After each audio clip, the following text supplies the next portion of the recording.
Good evening and welcome to Irish Sports World on Tuesday, the 13th of February, which means it's Shrove Tuesday, Pancake Day. Tomorrow you go and stop eating for 40 days or whatever, as we all did in the old days.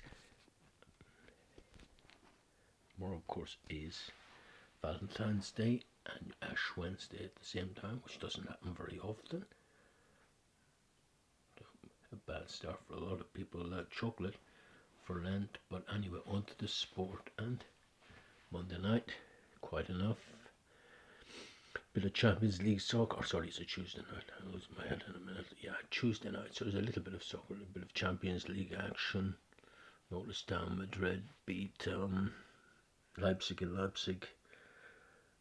Real Madrid and a new guy called Diaz, who was on for Bellingham, who was injured, scored a fantastic goal, dribbled past three players, and I haven't heard of him before, but he actually was tackled pretty strongly 3 times in his run and didn't go down, kept going, which is unusual. See, usually they go down and they're rolling around for minutes at a time, but that was Madrid. And then I was half watching because a certain relation of mine was interested in City and Copenhagen. I just don't see the interest really. A bit like Ireland playing Italy in the rugby, a bit one-sided. As it was 3-1 to City, that was away from home. I mean, my friend was saying that, well, Copenhagen had beaten, I think beaten United in the group stages, but I was saying, so what? I mean, United are so bad these days, anybody could beat them.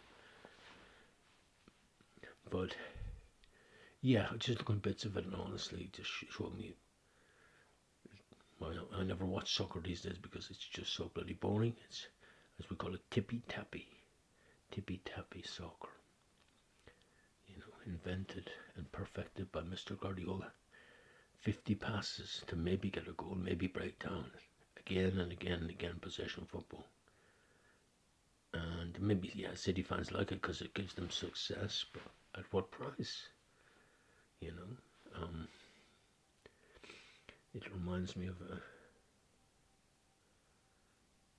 thing G.K. Chesterton once wrote about, people say my country, right or wrong. In this case, it would be my team, right or wrong. He said that's a little bit like saying my mother, drunk or sober. I think most of us would like our mothers to be sober. So it's just not attractive soccer in any sense. I mean, maybe it gets good goals. I don't know. But I think the number one person on the soccer pitches are the guys who are watching it, the supporters, and they need to be entertained. And a lot of sports have forgotten that in the modern era. It's all about winning now, not entertaining. Horse racing wise is still showing. Even looking at tomorrow, very poor quality, but then you can expect nothing more or nothing less with Cheltenham around the corner. Just looking again, and looking at Johnny Dineen's podcast there on YouTube. He's a reasonably good judge and everything else, but he's saying more or less I'd have thought with the Gold Cup, Galopin Des Champs would be more or less a certainty because he won quite easily last year and has a good record at Cheltenham and everything else, and would definitely be a better quality horse than Album Photo, who won it twice in a row for Mullins a few years back.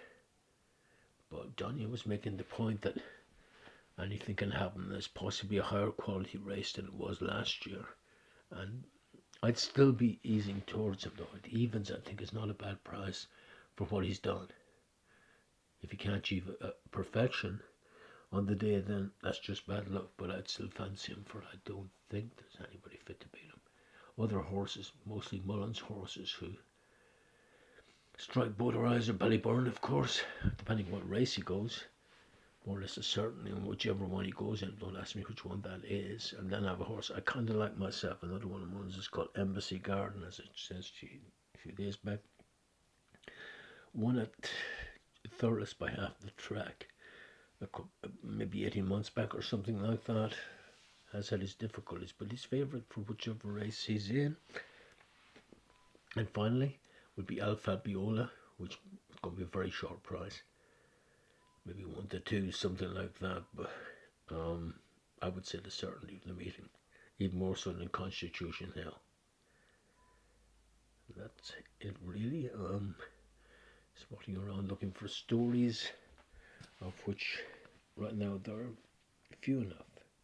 Just looking at, or pointing out, one of the City players, the great Kyle Walker, who I've often wondered why or how. I've never seen him as being an amazing player.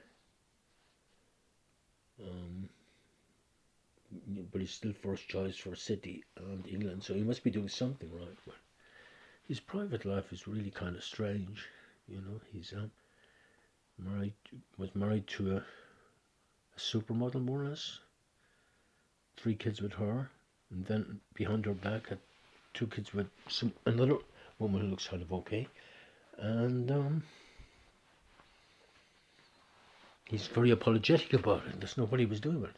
I think he was kind of like any of us know that if you do it once, yeah, okay, you can apologise and everything else, but what he was apologising for, he bit off to shut his mouth and everything else. But I don't think he's the sharpest knife in the drawer. And looking at him, I don't think either of the girls has been to Specsavers for quite some time. Though I could say the same for myself. Anyway, can't think of anything else right now. Looking forward to Cheltenham, the countdown, and of course to the Masters in golf as well.